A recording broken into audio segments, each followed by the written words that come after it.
104.6 Trijaya FM, The Real News and Information. Kita sudah di sesi kedua Trijaya Hot Talk Petang, edisi Rabu 14 September 2022.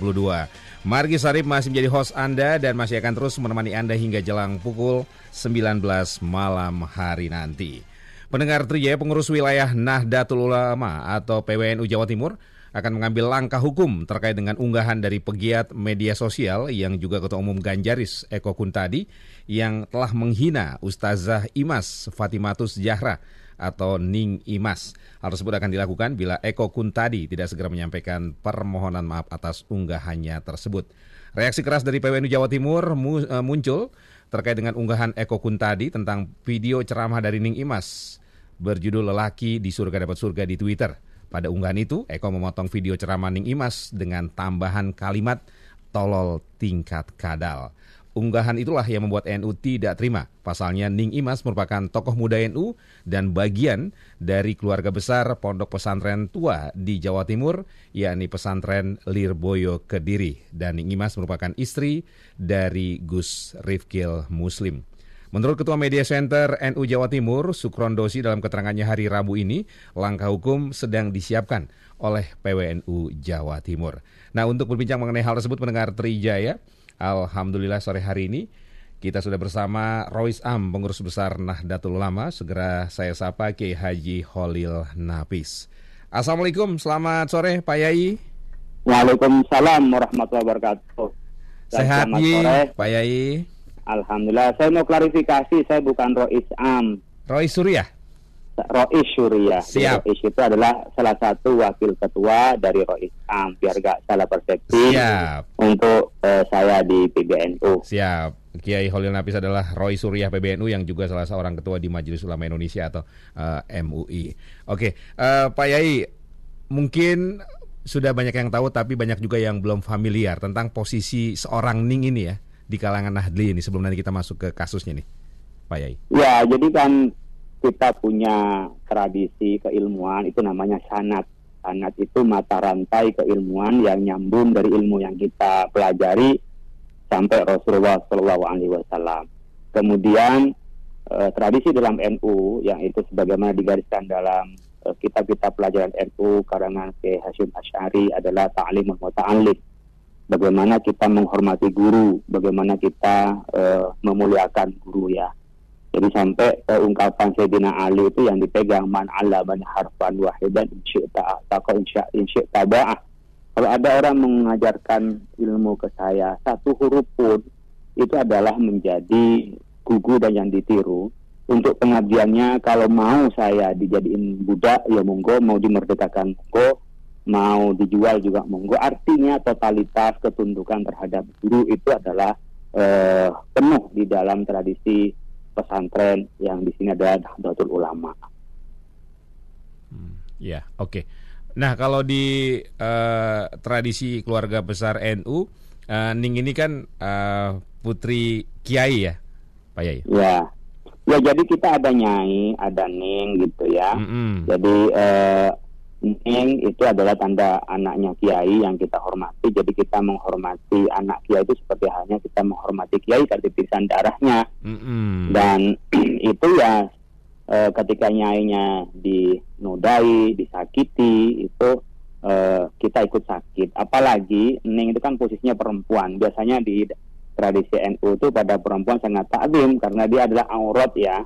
Artinya sesuatu yang dijaga betul oleh Kiai. Makanya Ning itu beda dengan kita interaksi dengan Gus atau Lora kalau orang Madura, kalau orang Jawa itu Gus, atau orang Jawa Timuran itu Mas. Nah, Mas itu panggilan pada putra Kiai. Ning itu lebih dihormati karena biasanya perempuan dianggap lebih dilindungi, kira-kira begitu ya. Oke, jadi kalau bukan anak Kiai tidak mendapat panggilan atau julukan Ning ya, Pak Yai ya? Tidak. Jadi Ning itu udah khas anaknya Kiai di pesantren ya, meskipun di luar kadang-kadang dipakai ya dengan makna yang lain, tapi kalau di pesantren nyebut Ning hanya untuk putri Kiai. Jadi menghina itu pasti santri-santrinya reaksi, kalau tidak ditahan oleh Kiainya pasti ngambil tindakan sendiri. Iya, oke. Nah, Pak Yai sebagai seorang Nahdliyin dulu nih ya, sebelum sebagai Roy Surya dan juga Ketua Majelis Ulama Indonesia. Masih Nahdliyin. Masih Nahdliyin. Nah, Roy Surya itu tanda Nahdliyin. Iya, Kan nggak maksud saya sebagai Nahdliyin dulu nih, bukan sebagai pimpinannya Nahdliyin. Ini kan kalau kita bicara Roy Surya kan ibaratnya pimpinan Nahdliyin. Tapi sebagai seorang Nahdliyin secara pribadi, bagaimana Pak Yai melihat unggahan dari seorang Eko Kuntadi ini, pegiat media sosial yang juga ketum Ganjaris? Saya terus terang saja, ya saya secara pribadi itu. Dalam hati saya, darah saya itu benar mendidik, benar loh mendidik. Saya itu sakit bener rasa hati saya secara pribadi itu ya. Artinya kalau meluapkan kemarahan saya itu ya, kalau sebagai anak muda umpamanya mungkin bisa meledak-ledak, bisa kekerasan gitu ya. Benar itu. Saya secara pribadi, saya nulis di Twitter saya, di Facebook, saya kendalikan emosi saya, betapa jengkelnya saya ketika membaca berita itu. Jengkel sekali saya secara pribadi sebagai warga Nahdliyin. Ini Neng, dan nggak banyak loh Neng itu mau tampil di publik, nggak banyak Neng itu mau mengerawat di luar. Kenapa? Ngerawat santri saja itu udah nggak tidur loh. Kalau saya ngelihat istri saya, mamanya anak putri saya itu ngerawat santri loh, kadang-kadang kalau nggak ada tukang masakin, kadang-kadang juga kayak ngasuh itu. Dia bisa menyempatkan diri keluar, memberikan pencerahan keluar. Itu sudah luar biasa menyempatkan waktunya dari sela-sela waktu dia ngerawat di pesantren. Lah ini menjelaskan di dalam Al-Quran, ada tafsirnya. Lah sekonyong-konyong orang yang nggak ngerti agama, ya, yang model Eko Kuntadi ini kok bilang kadrun tolol. Dia yang seperti apa gitu. Gitu pikiran saya tuh, kalau saya nggak karena nahan siapa sih dia gitu, kira-kira begitu pikiran saya itu. Nah, jadi girohnya itu memuncak, darah mendidih ya Pak Yai? Ya iya pastilah. Makanya saya bilang kalau ini tidak dicegah kiai atau tidak karena nanti semuanya ada kerangka hukum, Lirboyo itu pesantren tua. Kalau saya mondok di pesantren saya di Salafiyah itu, kiai saya itu muridnya Lirboyo. Jadi guru saya itu saya hormati. Seperti guru saya. Jadi ketika itu dilecehkan, nggak berbuat salah, kalau memang salah kan bisa memberikan argumentasi ya. Itu baru berkenaan dengan Neng. Yang kedua yang dibaca oleh Neng Imas itu adalah tafsir Al-Quran. Oke lah, ini anggaplah itu pribadi, nggak ada urusan lah itu Neng, banyak ada urusan. Tapi ini tafsir jelas ada rujukannya. Kok ditolol-tololin, dianggap hal-hal yang hanya porno-porno selangkangan begitu? Itu kan jengkel agama dihina begitu. Dan ini perempuan lagi. Nah iya. Akhirnya kan yang komen di bawahnya itu kan anonim yang nggak jelas itu kan menjadi sarkas. Ini kan memperburuk citra Indonesia dalam bermain medsos itu jadi buruk. Baik, Pak Yai, tadi saya sudah baca bahwa Eko Kuntadi sudah menyampaikan permintaan maaf dan rencananya akan sowan segera ke Pondok Pesantren Lirboyo. Alasannya tidak tahu video itu adalah Ning Imas. Padahal unggahan itu, video itu ada di channel NU Online. Artinya kan channel resmi kan ya, Pak Yai ya? Lah iya, itu akal-akalan. Sekarang gini aja, track recordnya Eko Kuntadi di mana kepada Islam? Kalau saya nyebutnya itulah yang fobia kepada Islam, Eko ini. Jadi yang kalau pemerintah kata Pak Mahfud nggak ada fobia, ini real yang namanya Eko ini fobia kepada Islam. Kenapa? Dia langsung reaksi kok ketika orang bicara soal kematian, soal surga, kemudian langsung nuduh kadal. Itu kan dia fobia. Dan sudah lihat track recordnya dia seperti apa dalam unggahan-unggahannya di Twitter, bukan orang baru. Artinya bukan pertama kali Pak Yai, nyuwun sewu. Artinya bukan pertama kali Eko Kuntadi melakukan hal-hal semacam ini ya? Pokoknya ada yang berbau ulama, berbau agama. Eko Kuntadi ini jejak digitalnya dan saya bisa mendengar langsung. Itu adalah selalu sinis. Itu fobia. Itu. Dan kalau saya boleh memberikan komentar lebih lanjut, kalau dari Lirboyo buat apa? Nggak ada di sana laki-laki ketemu dengan Neng perempuan. Nggak ada itu. Rencananya akan sowan dengan suami Ning Imas, Gus Rifkil Muslim. Kan udah bilang Neng Imas, itu bukan persoalannya Neng Imas, persoalannya Ibnu Katsir baca tafsir kitab yang representatif di dalam warga Nahdliyin, dalam Ahlus Sunnah wal Jamaah. Ya. Dan ini masalah dengan umat Islam, jadi nggak bisa dilokalisir hanya Neng Imas. Neng Imas sudah nyampaikan kok di media sosialnya. Itu jadi tinggal tanggung jawab hukum saja, nanti teman-teman bisa melakukan langkah-langkah hukum. Ini buat pelajaran buat kita ke depan. Bagaimana ini nggak tahu kalau Neng. Jadi kalau nggak Neng kita mau remehin orang ngomongin agama dan ada referensi tafsirnya. Nah, dan nggak begitu juga. Jadi ada dua lapis yang saya sampaikan. Jika ada indikasi kebencian terhadap agama, indikasi di situ perbuatan tidak menyenangkan, orang ditolol-tolol di ruang publik, itu seperti apa? Gitulah. Baik. Meskipun Eko tadi mengaku tidak tahu Ning Imas, kemudian sudah menghapus tweetannya, itu tidak bisa menjadi jalan bahwa ini sudah selesai begitu ya Pak Yai?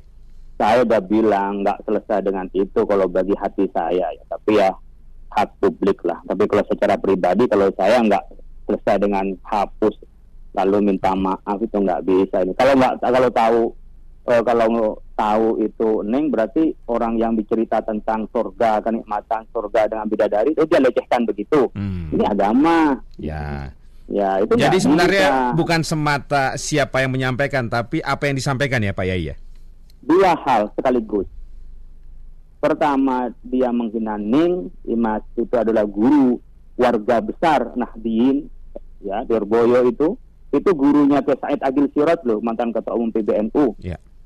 Dan itu juga masih keluarga besar dari keluarga pengurus. Surya juga di sini, kayak Kafabihi dari situ.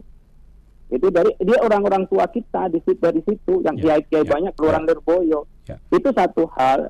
Hal yang lain adalah terhadap agama, yang tanpa tahu tentang dalil agama, tanpa tahu bahwa yang dibaca itu adalah tafsir.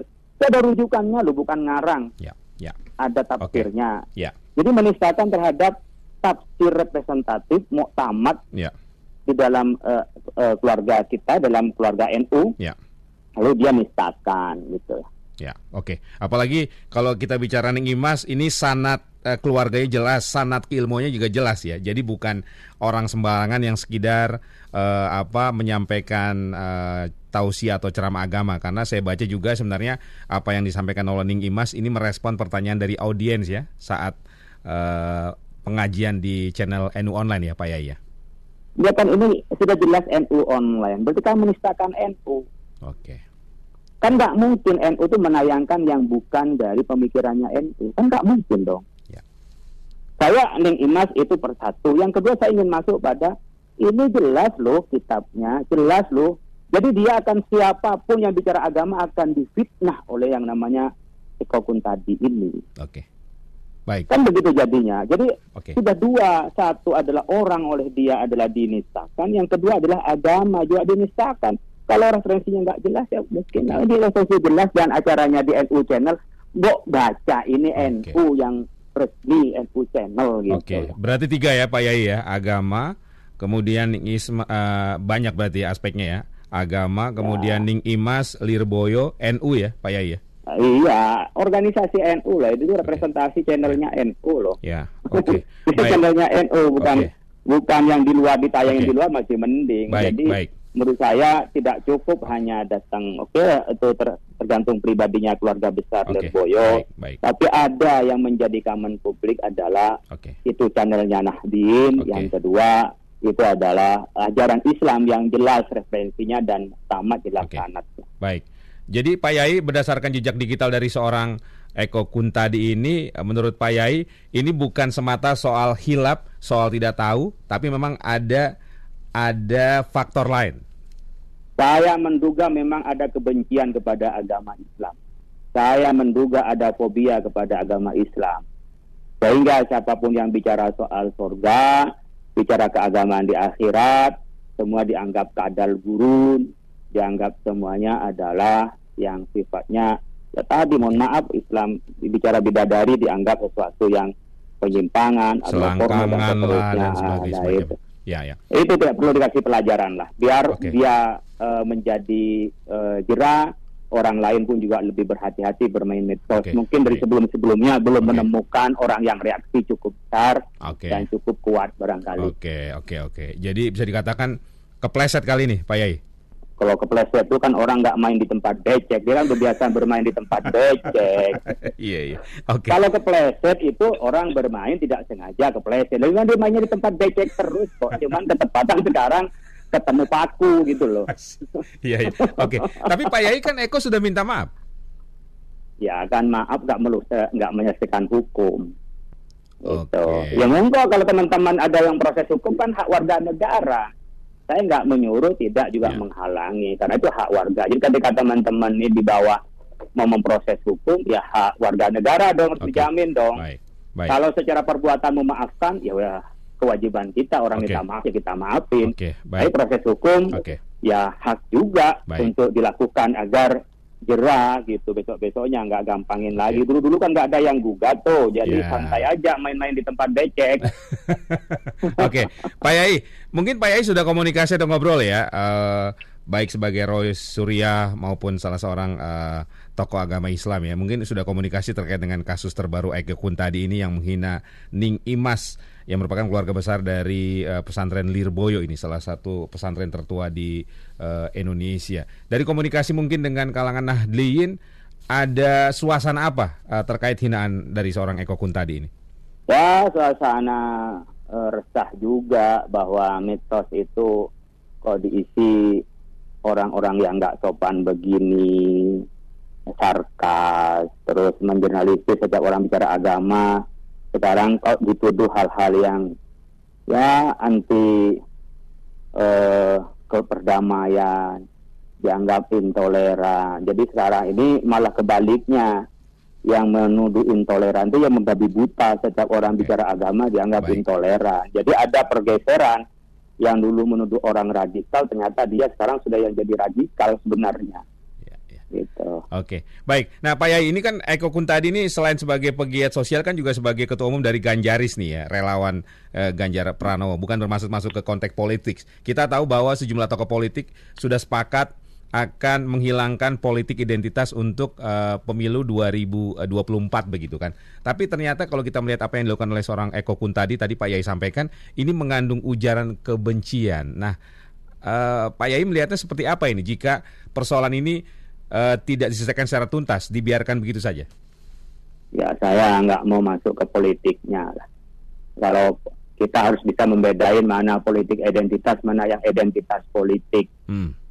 Politik identitas itu artinya orang memilih pimpinan berdasarkan agama atau berdasarkan suku. Tapi kan tidak boleh menghilangkan identitas politik. Bahwa saya orang Madura, saya Muslim, jangan dihilangkan dong, nggak mungkin. Jadi itu bedanya harus dipertegas, mana politik identitas, mana dan identitas politik. Nggak mungkin orang menghilangkan identitas politik. Nah ini sekarang kayaknya yang orang-orang nggak ngerti seperti yang terjadi ini nggak bisa bedain mana politik identitas, mana identitas politik. Ya. Semua mau udah dihilangin, ya nggak bisa. Kalau menghilangkan identitas politik, ya berlawanan dengan fitrah manusia, fitrah Indonesia. Dulu kita bisa meraih kemerdekaan itu karena punya identitas politik. Apa identitas politik? Saya sebagai Muslim membela tanah air, saya harus lakukan hal-hal yang baik untuk tanah air. Ya. Tapi politik identitas, ketika kita merdeka, kita nggak perlu bikin negara Islam. Kita cukup dengan negara yang berdasarkan Pancasila. Semua agama bisa hidup bersama, bisa berdampingan. Itu yang menghilangkan politik identitas, tapi tidak menghilangkan identitas politik. Ini tolong barangkali para penyeru yang menghilangkan politik identitas itu bisa Oke, ya baik. mensosialisasikan ini biar tidak menjadi gebiah uya, menjadi hilang dari politik identitas menjadi identitas politiknya pun juga ikut hilang. Ya. Oke. Menurut Pak Yai, kalau memang nanti ini selesai dengan permintaan maaf begitu ya, kira-kira apa efek kedepannya nih? Ya kan belum tentu selesai dengan minta maaf. Ini kan berdasarkan Nggak berandai-andai pokoknya. Enggak, berdasarkan Ini- histori selama ini loh Pak Yai. Berdasarkan histori selama itu kan mungkin bahasanya aman-aman aja begitu kan. Tadi Pak Yai bilang sekarang salah orang nih dia. Sekarang salah orang. Tadi bahasa Pak Yai kan gitu ya. Ya mudah-mudahan ini tidak seperti yang lalu-lalu buat jadi pelajaran. Kan sekuat-kuat orang pasti ada titik lemahnya. Gitu. Oleh karena itu ya apapun yang terjadi, ya tanpa mendahului takdir, saya nggak mau mengandai-andai. Ya pokoknya ini jadi pelajaran. Jangan benci kepada orang yang nyebut agama, jangan semua dikadain kadrun semua gitu kan, udah sering dia ngomong begitu itu. Kalau harapan Pak Yai pribadi apa dari kasus Eko Kun tadi kali ini terhadap Ning Imas ini? Harapan pribadi Pak Yai ya? Pribadi saya diproses hukum. Diproses itu. Pribadi saya diproses hukum, minta maaf sebagai manusia pasti memaafkan. Tapi hukum kalau teman-teman ada yang menggugat, alhamdulillah diproses hukum biar jelas dan jadi pelajaran buat kita semua. Oke. Ini ada respon dari pendengar Trijaya, nyuwun sewu Pak Yai, ada Pak Nino. Pak Nino bilang Eko Kun tadi mah udah sering Mas Margi, cuma lagi apa saja, dia salah orang, biasanya mah aman-aman aja. Oke. Ada Pak Sartono Bisri. Pak Sartono bilang Eko Kun tadi sudah menghina keyakinan beragama umat Islam, wajib dibawa ke jalur hukum. Terima kasih. Kemudian ada Pak Zada. Selamat sore Mas Margi, sudah jadi temanya si Eko itu ya katanya. Penjelasan Kiai Holil sudah clear. Jadi sudah clear, sudah jelas nih. Monggo direspon Pak Yai. Ya kalau udah jelas ya udah selesai. Oke. Dan kesimpulannya adalah dia nyakiti kita udah pasti. Udah pasti itu, satu nyakiti.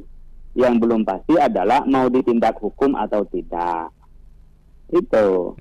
Apakah maaf itu bisa menyelesaikan hukum? Pasti tidak. Kalau ada yang mau menyelesaikan hukum, maka tidak boleh, itu dilarang, hak konstitusi kita. Andaikan memaafkan tanpa meneruskan pun, ya jadi pelajaran. Ya orang-orang fobia kepada agama begini perlu ditangkal, harus dibikin sistemnya oleh negara agar tidak terjadi konflik, apalagi menjelang pemilu nanti. Harus kita ditangkal. Kita ini sudah ngerawat gimana bisa damai. Lah yang gini-gini ini harus ditumpas, dibikin sistemnya. Bagaimana mereka tidak seenaknya ngomong di media sosial kayak nggak ada halang merintang dan tanpa ada beban hukum dan tidak punya budaya, tidak ada peradaban gitu ya. Menurut Pak Yai, Eko ini bekerja sendiri atau ada tim?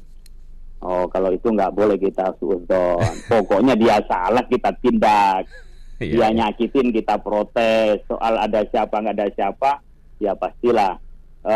Hidup ini ada Allah yang menggerakkan, tidak bisa kita gerak sendiri gitu. Baik. Pak Yai, selama ini kan yang baru bergerak nih ada GP Ansor DKI, PBNU Jawa Timur, kemudian ada sejumlah underbow dari PBNU. Tapi PBNU-nya belum bersuara nih Pak Yai. Udah suara. Saya kan orang PBNU. Oh, sekarang nih sudah bersuara ya? Iya udah kan, kalau ngeliat di media udah ada Gus Fahrum juga bersuara. Memang yang paling kencang PBNU Jatim ini ya? Oh iya, sampean bisa dibuka itu di googling, udah banyak, sampean belum baca semua. Semua suaranya udah kompak suaranya. Hanya apakah ini mau diselesaikan di hukum atau hanya minta maaf. Tapi artinya warga Nahdien, saya sebagai warga Nahdien dan saya sebagai pimpinan NU di Suriah dan pimpinan MUI, saya merasa sakit tadi. Secara pribadi saya merasa sakit, secara keagamaan saya juga merasa terhina gitu ya, sakit saya gitu. Makanya saya mungkin ini gaya belajar saya, cara ngomong saya meledak-ledak nih di Trijaya nih, udah nggak kuat nahan saya. Siap. Meduro. Itu. Iya. Oke, baik. Terakhir Pak Yai, pesan untuk para pegiat sosial, pesan untuk umat Islam, pesan untuk Nahdliyin terkait dengan situasi ini. Ya, bahwa pertama media sosial itu digunakan untuk media kebaikan. Jangan jadi buzzer yang negatif ya, mendengungkan hal-hal yang permusuhan itu. Pelajaran akan banyak nih sekarang yang sudah jadi sorotan publik, hanya nunggu waktu saja. Allah menggelincirkan satu persatu kalau itu diteruskan hanya untuk menyakiti hati orang. Merasa di dalam ruang kosong, lalu ngomongin, komentarin orang, kemudian orang sakit cuman belum waktunya bersuara. Dan sekarang ini yang kasus Eko Kun tadi adalah sebuah cerminan bahwa sebenarnya dari ujung ke ujung itu sudah banyak yang sudah tidak suka dengan Eko Kun tadi dengan tweet-tweetnya. Baru kali ini menemukan sandungan pakunya. Dan gitu. Oleh karena itu protes ini menjadi pelajaran buat yang lain. dan tetap kita jaga ketertiban, jangan anarkis. Ya. Kalau pengen ini tetap terlaksana, ya tegakkan hukum ketika nanti ada yang menuntut hukum. Ya. Oke, pesan untuk umat tadi itu ya, tetap tenang ya Pak Yai ya. Tenang, tapi ya reaksi haknya teman lah, sama juga orang sakit hati, masa nggak boleh reaksi. Iya, siap. Nah, makanya hukum ditegakkan biar reaksi itu tidak menjadi sesuatu yang merugikan. Gitu. Karena memang ini captionnya sarkas sekali ya Pak Yai ya. Iya, namanya orang nggak nama nyebutnya aja saya tuh sedih. Nyebutnya apa yang disebut itu? Kok kayak nggak berpendidikan, ngakunya seorang pinter itu, tapi kok bahasanya bahasa merendahkan. Ya. Itu. Oke, ini saya harus segera akhiri karena saya khawatir nanti Pak Yai makin meletup-letup. Ini padahal yang ngomong ini sudah kiai. Anda bisa bayangkan kalau yang ngomong itu teman-teman pemudanya itu, kan bisa bayangin kalau udah ngumpul kayak apa gitu. Ya, siap. Oke. Makanya saya perlu redam nih, harus akhiri nih Pak Yai. Pak Kiai Haji Khalil Nafis, matur suwun sangat Pak Yai sudah meluangkan waktu untuk Rijaya FM sore hari ini. Sehat selalu Pak Yai. Assalamualaikum. Amin. Waalaikumsalam warahmatullahi wabarakatuh. Roy Surya, Pengurus Besar Nahdlatul Ulama, Kiai Haji Khalil Nafis.